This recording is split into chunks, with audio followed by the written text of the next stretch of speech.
That's not our normal Friday night intro, but the mood is such that maybe we needed some inspiration. It was a little different today. How are you, everybody? We're so late on the show, and I apologize for that. It's quarter past the hour, but had some technical issues. The gremlins were out, but we're still here. We are still here. Rachel Bitterkoffer is here. How are you, Rachel? I'm here. That was very inspirational. Thanks. We needed that today. I like your Little getup pick me today. I up. like your hoodie. It's very nice. Very nice. Yeah, I'm dying from grass pollen. Like my whole face, my eyes are swollen, almost shut, as you can see, and that's when they're doing well. I Well, we don't know can why we can still nature see hates you. me because I'm good to nature and I like nature a lot. But Well, like this will happen to me even if I never went outside. I could stay in my house. These commercials you see on TV, total bullshit about allergies. This idea that they can hold these allergies back. I'm on every drug that they make, and look at me, guys. maybe that's a problem with all the drugs you're taking. Maybe you should just lay off that, and you might not have the allergies. Did you No, hear no. the news Yeah. since last week? Eric Garland has been officially sanctioned by the Russian government. He's amongst the, I think, Oh, 1,000 have people. you really? Well, Yeah, fuck, I'm so jealous about that, I was dude. too. I was Congrats. too. I must admit, it was a little much. I was like, Man, how I can feel he like get It's a that's a something like lifetime bucket list work. item right there, Eric. Congrats, dude. Thank you. Thank you. Fuck those guys. So yeah. He's in good Yeah, fuck company, those actually. guys, You've got a man. bunch of good famous people in that list. So, Well, President on there's Damn, down. I'm another a more. little jealous of that. How am Me I gonna too. get fucking Putin to sanction me, dude? It's a badge of honor few of us can get, but I'm going to try. There's Yeah, some Still, there's stuff a way for, if there's a way to do it, I'm going to well try. done, man. Golf clap. th- there's some stuff I can tell you about. There's some stuff that'll come out in a while. Oh, Ooh, even more's ooh, coming. I like I the like tease. it. We need these Um, little things this week since it's been just god awful. it has been a god awful week. I mean, it's just been, we have been all living through trauma in a way that, no one should ever have to live through. Obviously, not as badly as the families in this community in Texas, but what we're finding out tonight is even more traumatic. Not even more traumatic. How could it be more traumatic? But he's adding to the trauma levels of the past Yeah. week because there is so much new information about what the police department there didn't do for 90 minutes. 90 minutes that Yeah.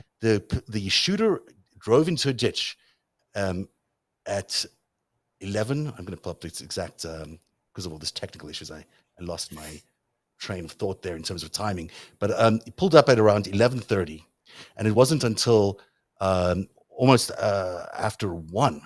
You know what? I'm going to just check on those things. I'm sorry. You go ahead, Eric. Can you just say something, and then I'm just going to try to pull up the right things here. I didn't. A little, Take the ball, Eric. just All anything. right. Well, so apparently, the NBC reports most recently that the federal agents, who apparently from the Border Patrol, who actually rushed in to take down the shooter, did so after many minutes of being told not to intervene. So there's, we were talking about this on the show last night about how there's some similarities to Parkland, where there were law enforcement officers, or as they liked us to call them, good guys with guns, to hit them. Do you want to take him out? Um, I'll put you on mute. Go ahead, sorry, Eric. That there were good guys with guns, supposedly good guys, on the scene who just couldn't figure out the keys or something. There was 19 people standing outside in the passageway waiting to get in. They could have at any point broken in during that 19 minutes, and they did not. They chose not to. Apparently, the police department spokesperson there today said that they decided to go from an active shooter situation to a different status. I can't remember the exact titling, but it basically said that they were going to try and negotiate with this guy who was in there with an AR-15 and with children who are still alive, children who are still calling a 911 from the classroom. Asking the police to step in, asking them to be part of the, to do something. For their lives. Begging for their lives. Quite stunning, really, when you think about the extent of all of this. It was really an incredibly difficult series of events, and what we heard today from the police department was just even more shocking, because not only did it take 90 minutes for them to to take him down.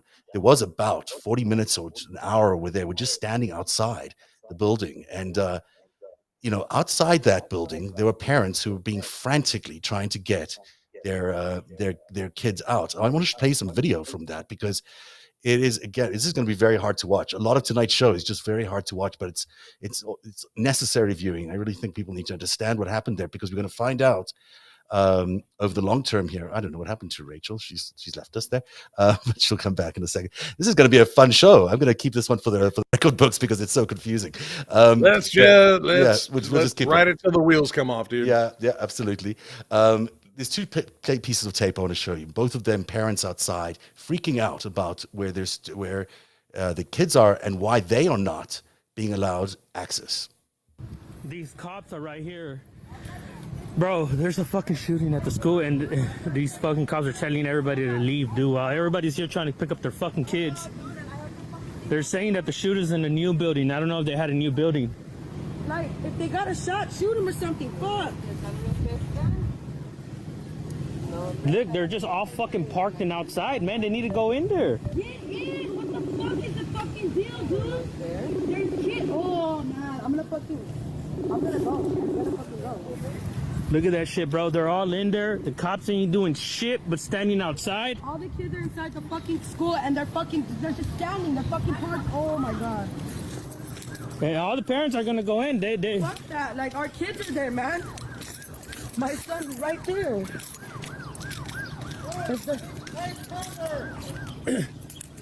They said take cover. All the parents are going to the front. All the parents are going to the front. All the parents are going to the front. Just shoot them already. Shit. Man, y'all can't be like that, man. Y'all can't be like that when there's people. Yes, I do. Get across the street. Because I'm having to deal with you. Get across the street. Get across the street. I have other stuff to do. We're gonna back up or you're gonna walk into that gate and get him. You gotta get violent with us. Go get violent with them. Go get violent with them when I have the rifle here.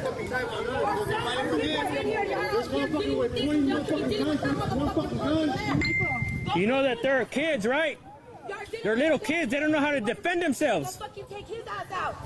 6-year-old kids in there. They don't know how to defend themselves from a shooter. We're parents. Take him the fuck out. 20 with guns. One motherfucker shooting us in the head. That's his fault. Fucking inside, okay? I understand that, but fucking take him out or something. So much manpower and we still not. Have you texted the teacher? They're letting the kids out over there.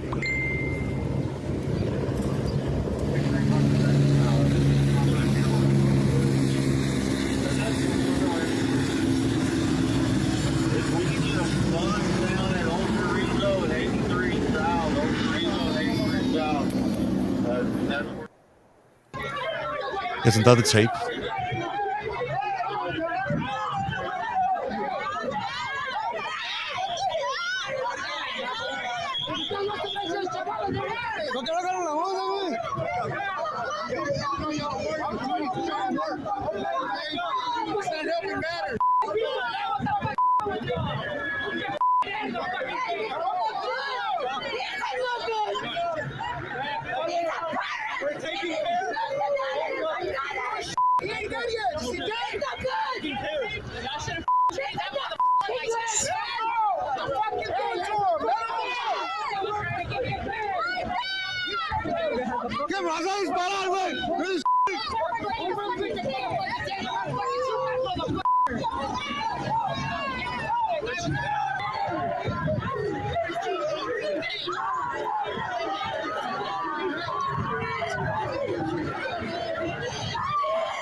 There's also one parent who says she was handcuffed by the police. Some of the parents were armed. They could have gone in themselves, but they were not allowed to. So, I mean, these are harrowing, harrowing images, of course. And I don't understand it. I don't understand how nothing was being done inside the school. There were 19 officers inside the school. Nothing was being done. There were parents outside who could have gone in with weapons, and they were not allowed. They were held back. And, you know, by all rights, they have a right to go in there and find their kids and defend and save them. I mean, it just seems like the obvious thing that they could be allowed to do, and then weren't even allowed to do that. That doesn't make sense to me. I don't know. It doesn't make any sense. Well, So I I mean, just in lieu of police going in there, I mean, obviously, if there's no police and that's not an option, you want The parents police were with there handguns, inside. questionable training, going in and trying to do something, right? But when Absolutely. there's a whole SWAT team sitting there, I mean, for shit's sake, when we first saw the video leak of the people outside and that, speculated that there had been a delay in the response, like it was one thing, but to know the context now, to know this is about an hour long, to know that he was outside of the school for 10 minutes before he ever even opened a door, and just the school remained unlocked, that there was no police response. Like here, if something happens close to the school, they lock the school down immediately. And I don't understand how he had time to enter the school if there was a 10-minute gap. I mean, to me, if I was a parent, that's the question I'm You know what was most interesting focused about on. the opening? The door was opened about a minute before he arrived by a teacher. It was propped open by a teacher a minute before he drove up to the school, which I did not understand that as a coincidence. I just can't believe that. Eric, I know you want to jump in there. Go ahead, and then I'll run through some of the timeline. But, go ahead. So check out who we just saw in the video. We saw Texas State Police. We saw U.S. Marshals. Those are federal agents. We saw local police. We saw local sheriffs.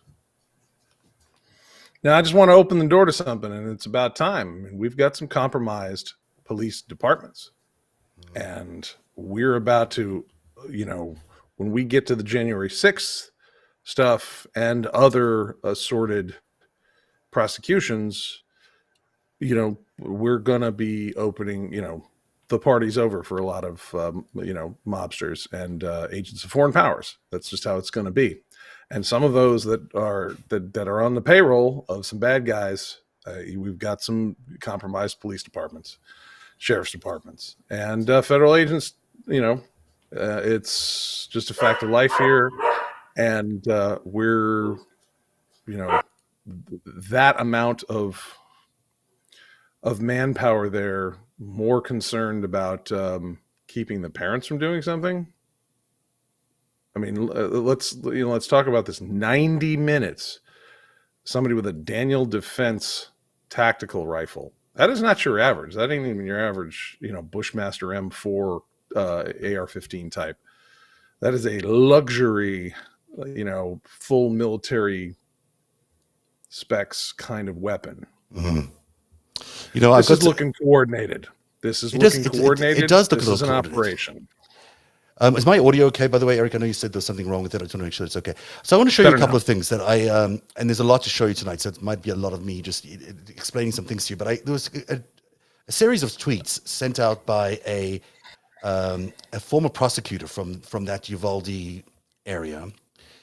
She says, this is Sarah Spector. I reached out to her. I have not heard back yet. But she says, as an ex-prosecutor from Uvalde, I can say based on my past interactions with Uvalde PD, you will never know the truth about what went down in that school until every inch of videotape is released to the press. She goes on to say, well, we found out the truth today. It was ugly. If it weren't for the press and social media, we would not know the truth today. Someone needs to get to the police chief out in front of the press to answer questions as to why 19 officers allowed these kids to bleed out. So many scapegoats for Uvalde's massacre. Abbott scapegoated the mentally ill. Uvalde PD scapegoats the school police. Anyone who says that good people with guns will stop bad people with guns is incorrect. You had 19 officers simply paralyzed into impotence as these kids bled out. Yes, and Ken Delanian from NBC called it a tragic miscalculation. Which I've heard a lot of that. This is not a miscalculation. When you look at this timeline, it is. You know why those kids were being, the parents were being held back there at exactly the same time those kids were being held back there? Some kids were escaping. It was the sheriff's deputies at around noon that Texas State Trooper Juan Maldonado, who lives in Uvalde, said he and others entered the school building where the shooting took place and broke windows to rescue children from classrooms. Their children from classrooms.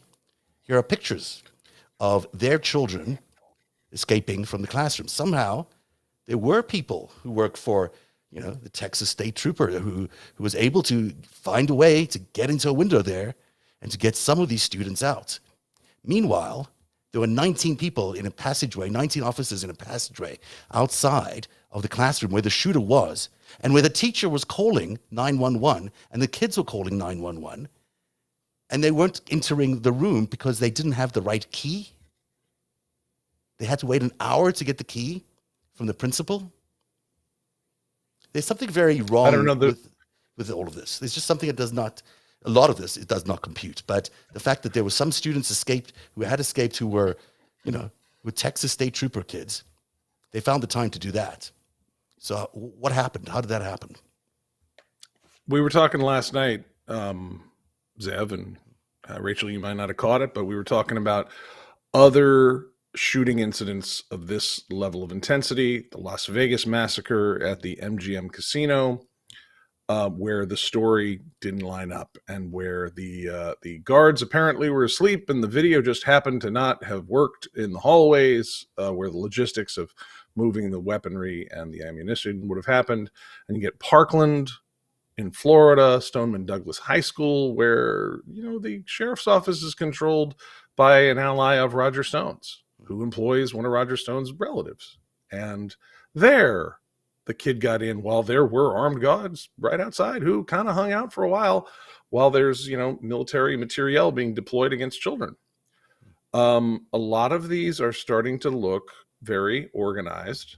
And again, we have to look at, just for one thing, how many, I think Rachel's still on. Sorry, Rachel. You're don't want to lose her. Yeah. But, I want to know how many of y'all bought Pegasus software from NSO Group, for example? How many how many law enforcement agencies? Because we had a situation in Missouri here. The situation with children here. I've been tracking. We have a juvenile officer who's just indicted by the feds yesterday for child sex trafficking, and he's been working for the courts for 30 years. Isn't that interesting? How many law enforcement agencies Rachel, have Can got you hear me now? this kind of stuff? We can hear you. Sorry, go ahead. No, it's fine. I couldn't figure out if I was getting through or not to the audio, so I was checking. Yeah, what you're saying is really serious, Eric. I mean, these are very serious allegations but we're beginning to see a pattern here. That might be, we might be seeing something that looks coordinated, or at least. I mean, I'm going to just go and throw a bunch of cold water on the coordination idea. I mean, I don't get what you guys are arguing. Are you arguing like there's a conspiracy behind the shootings themselves, or the police response, or what? Well, certainly around Vegas, there was a conspiracy. I mean, in my investigation around Vegas, it seems like we never will find the truth on that, because it just involves a lot of organized criminal activity that it's just never going to come out. And I believe that to be the case around Vegas, and those 58 people that died there will never know. Now, Parkland, we know that there was not a conspiracy, but there was a delay, and that there was certainly a lot of questions around, as Eric points out, between Roger Stone's connection to people there and others. So it's possible that Parkland. There's also the Pulse nightclub shooting. Remember that one? That also had a very similar and unusual delay that no one could quite figure out. It took almost an hour, I think, for everyone to get people out of the Pulse nightclub and to find the shooter there. I mean, so to me, I'm going to say this. I don't think there's a conspiracy in the delay. I think what you're seeing here is the reality of the good guy with a gun thesis, okay? The good guy with a gun, the protective measures, the security shit, all this stuff the Republican Party has used to keep us from talking about sensible rules as to who can access firearms and when and how much, right? All the other shit is just candy dressing. And the reason you see no footage here, and there's, a bunch of incompetent boob cops in the middle of rural Texas who have all the equipment, but none of the cojones or training to use the equipment to go and face a guy they know is outgunning and out arming them personally, right? So, to me, it underscores the end of the fucking day. You cannot fortify schools. You cannot fortify a process. Can't train teachers or children or arm them. And every time we talk about that shit, all we're doing is helping the Republican Party. The end of the day, all these idiosyncrasies, which to me is the much more likely hypothesis than thinking there's nefariousness beyond the individual shooters doing the crimes. It is that you can't security your way into a safe environment in a free country. So as long as the weapons remain unregulated, as long as an 18-year-old kid can on an impulse amass an arsenal within a week, nobody calls anybody. There's no ATF trigger when some dumb shit who's never owned a gun buys 2 AR-15s and 386 rounds of bullets. Those are the things that I think we should be focusing on. But I just showed you that. I don't think they're tweet. mutually exclusive. Yeah, that's true. They're not mutually exclusive, because what you're saying, everything you're saying about the mythology is true. This whole good guy with a gun thing is a distraction to cover for these events. And, I've done a lot of policy analysis on this over the years. The prevalence of guns equals more gun violence. Duh. They're around. What do? They're not soup spoons. They're there to kill people. You have more people killing things around, more people die from them. It's really easy, and it's not really up for debate. Most of the gun control debate is specious, and especially specious on behalf of the NRA, who, let us loop back, laundered Russian mafia cash into the 2016 election to get Donald Trump elected.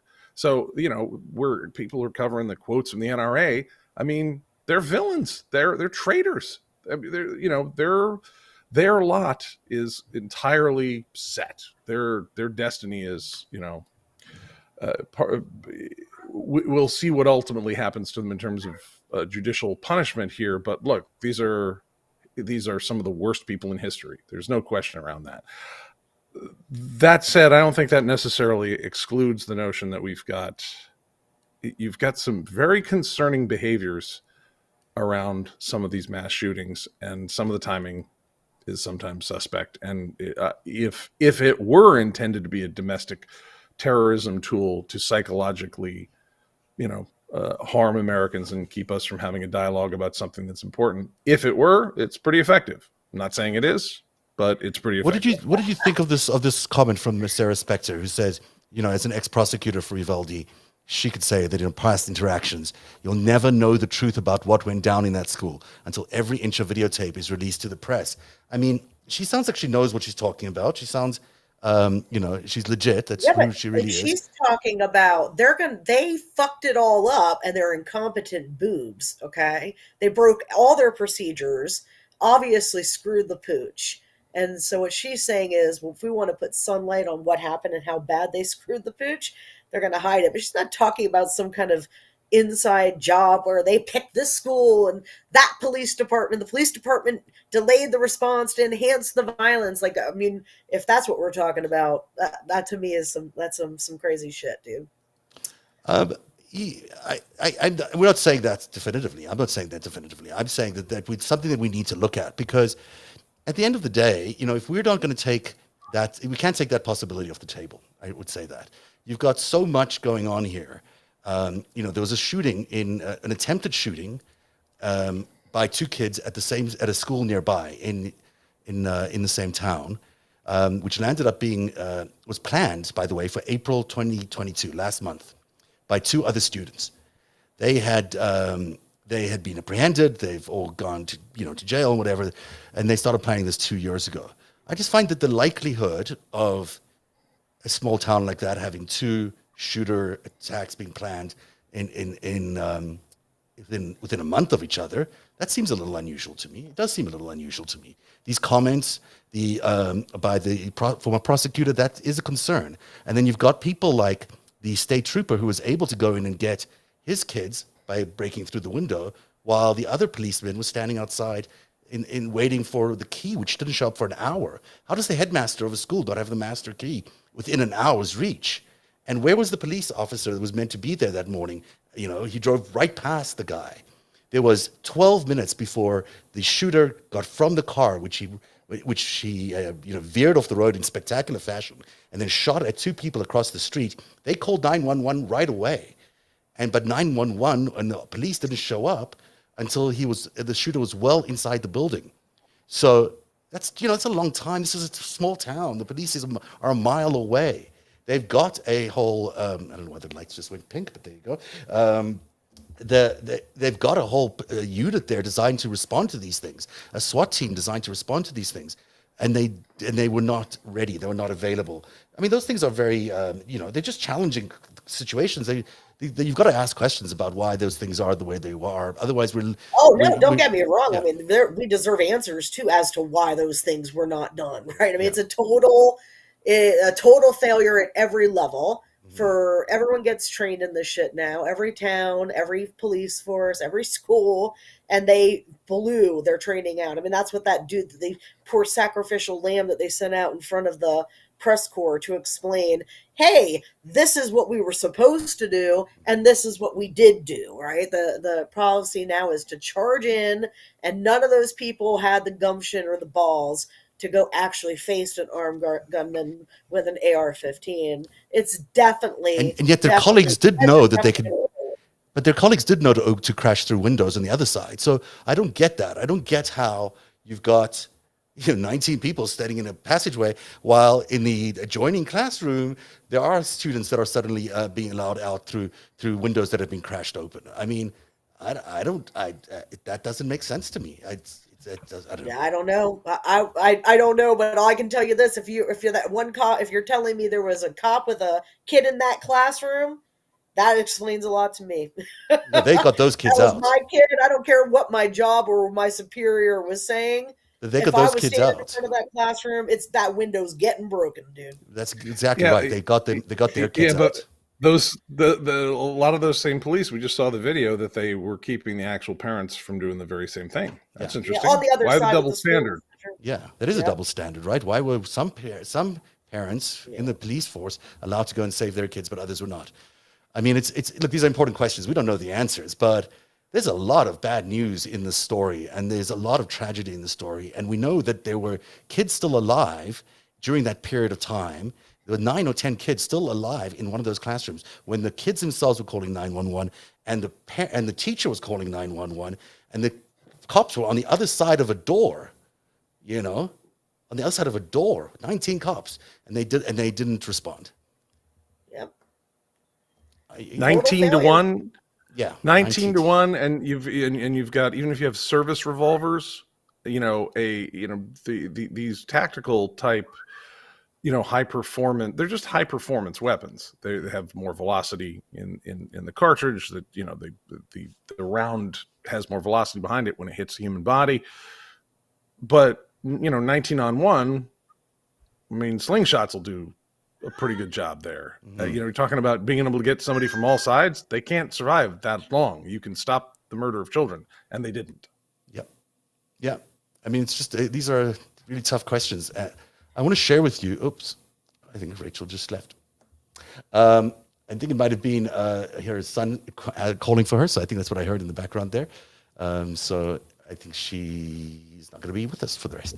But maybe she'll get it settled. Hey, for those of you who have we learned this during COVID that sometimes you have to multitask in brand new ways, and sometimes there's if you have small kids, there's just a peanut butter and jelly sandwich emergency. These things happen. Yeah, absolutely. And it's almost that time for Hamilton to come around and give her get out of get out of school time, get out of work hug. So Eric, you'll appreciate some of this. I think I understand why there's a reluctance to believe that there's some sort of conspiracy here, and I think that there is no conspiracy until one is proven. But there are so many questions that need to be answered about this, and the school itself is really interesting, right? I mean, it's connected at the front and the back to different. Can you see there's a passageway at the front of all these classrooms, and then there's these 6 or 5 classrooms here. They're also connected to each other with some sort of a back door. So there were 2 entrances likely to every classroom. There's windows on either side of every classroom. They were standing behind one door. Yeah, that's right. No, that doesn't make sense to me. It doesn't make sense. I don't think that. And they're afraid. I don't buy it. You got an 18-year-old with no training. There was some gunfire early on when he first came in. There was some gunfire, but no one was injured. A couple of cops got some grazing. He loitered for what, 10 minutes outside?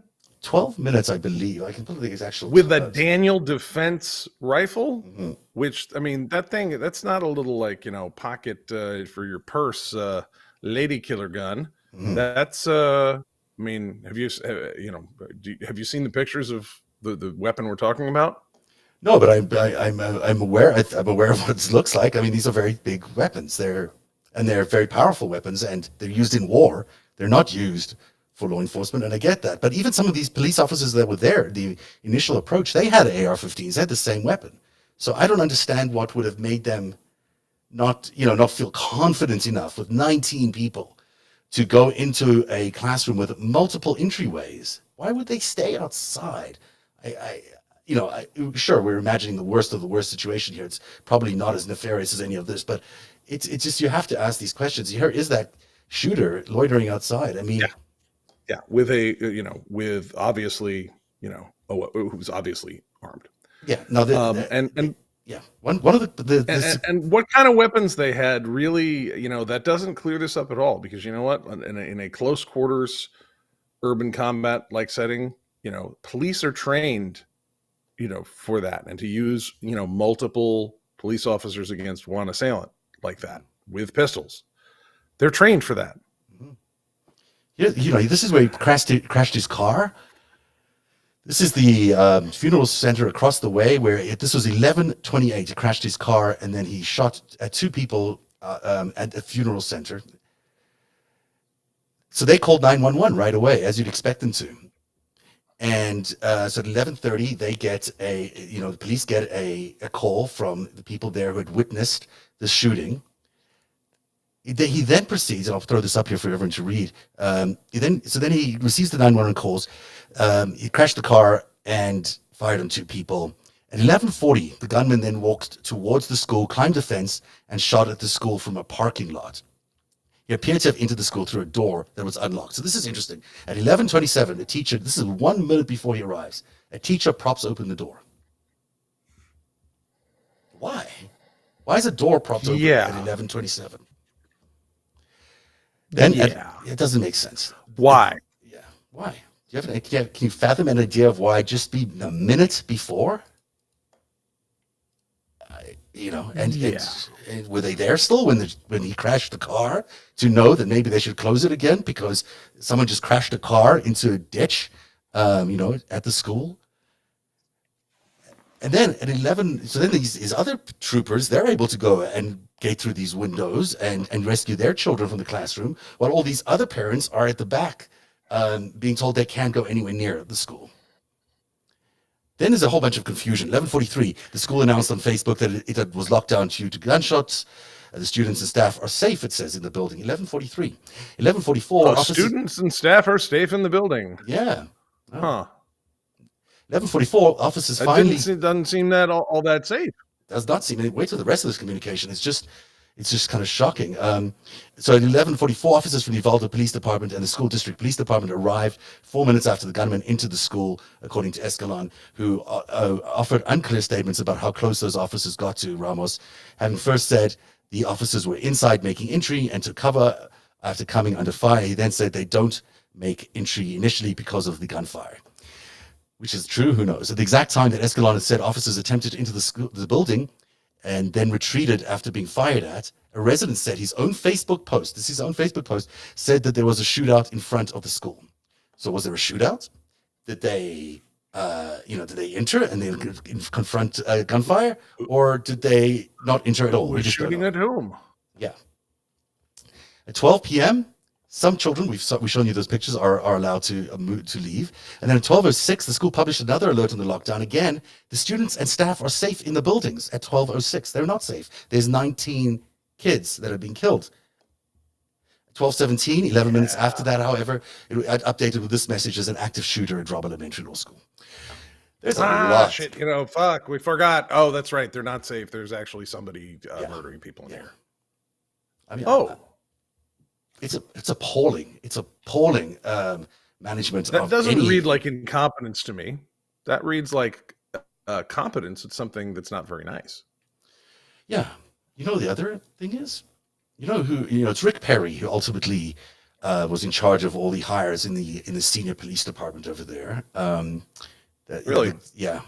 Not this particular, maybe it wasn't this particular police department in this town, but the overall police, the big guy who was there today, McCraw, something like that. I don't remember his name. He was a Perry. The Texas Department of Public Safety. Yeah. He was a Perry hire. Rick Perry has challenges. Rick Perry was the guy that some people thought was involved in stoking the insurrection. There's a lot of questions about Rick Perry's funding, about where it comes from. There's just issues that need to be addressed. These are serious questions around Rick Perry and his funding and where it comes from. And so, maybe there's some mob alignment there. Who knows? The same people who fund Rick Perry also fund Manchin and Sinema. To give you an idea of the landscape. It's not as clear. It's not as clear as we might think that this was just procedures that might have not have gone around. And then Trump himself was very close to the border police, right? That was his thing. His buddies were in the wall building border patrol. Yeah.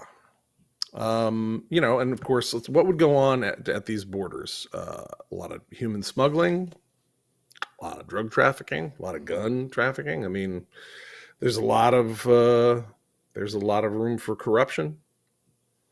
Lots around there. A lot. Which is why I think what the prosecutor was really referring to about not knowing what's really going down in that town is because these are probably, look where it is. It's right at the border. How much smuggling is going on in that border town between people, moving, as you point out, humans or drugs or whatever. There's probably a fair amount. Yeah. So there's a lot to be understood here, and Now, I don't know if you followed some of my my stories about the child sex trafficking in Texas. That there's a child sex trafficking recovery facility that was under the auspices of the state.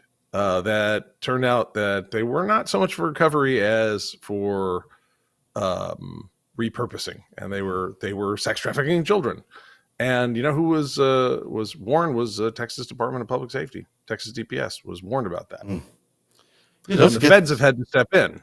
So even at the immigration camps that the kids were being kept at, during the new regulations around immigration and asylum, kids were separated from their families. We are not really sure what happened to those kids. We're not really sure.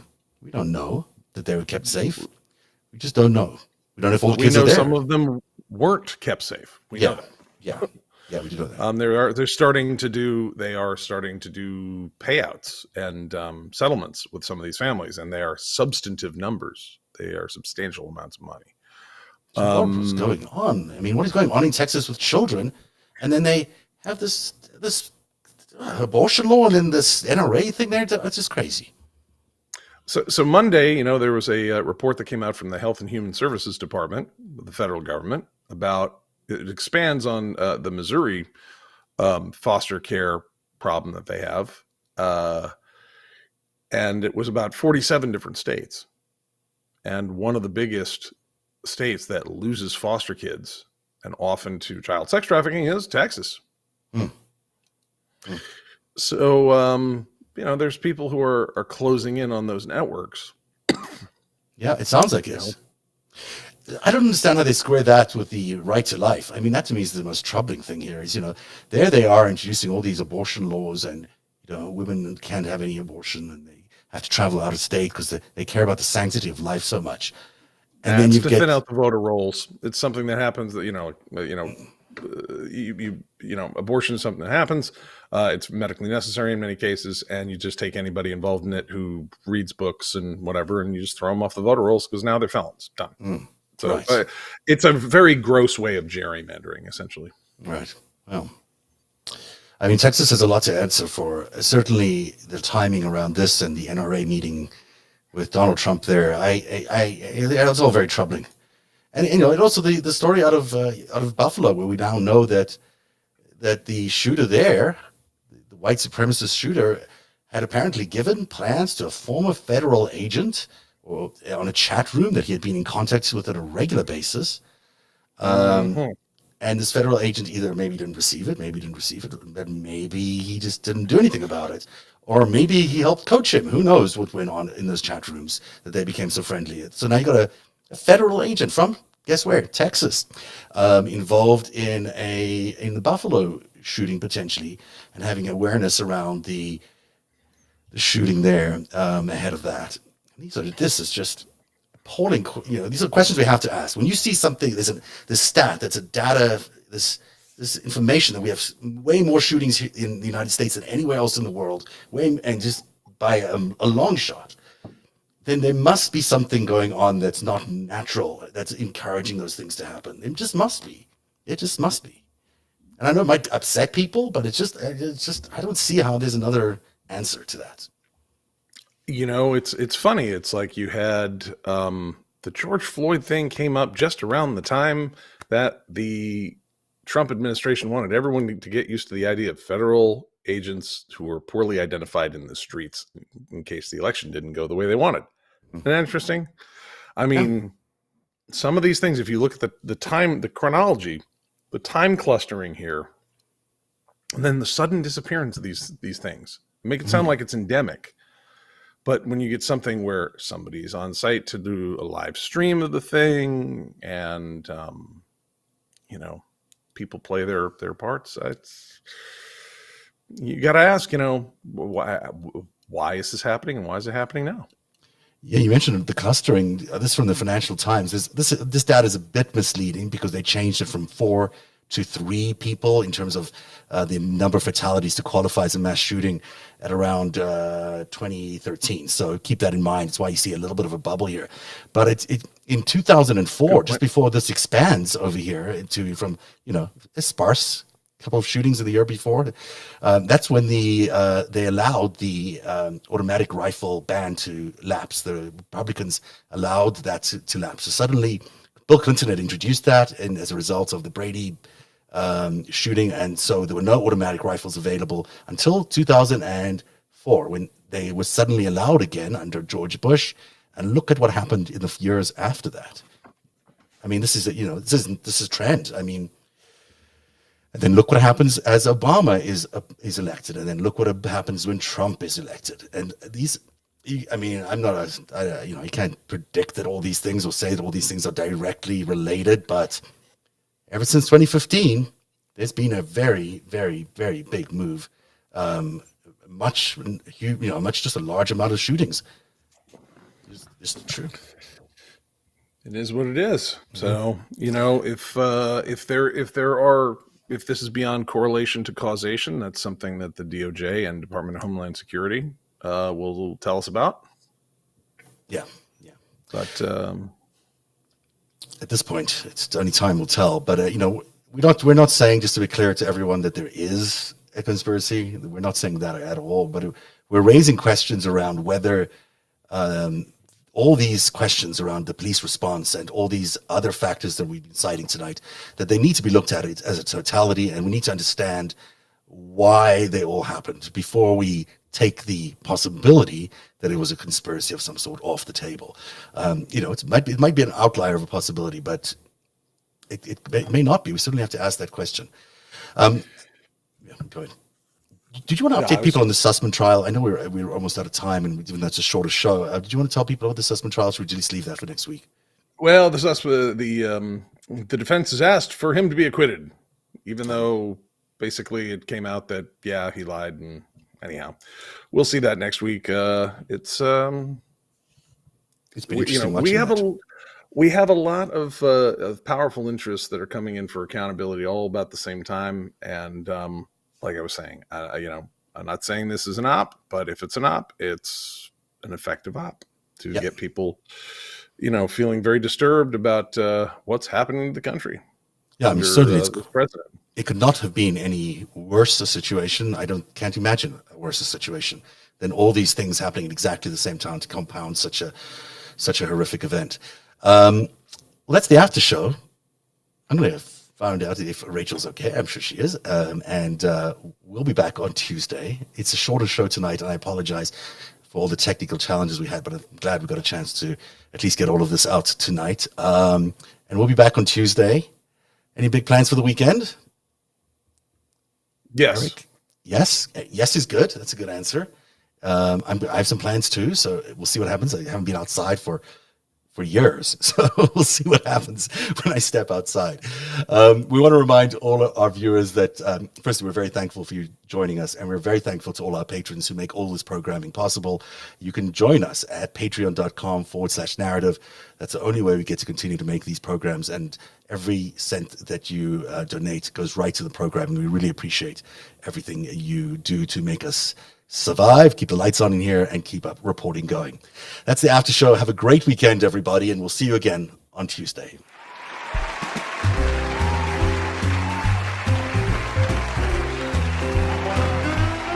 Narrative is made possible by viewers like you. You too can support our independent journalism by going to www.patreon.com/narrative.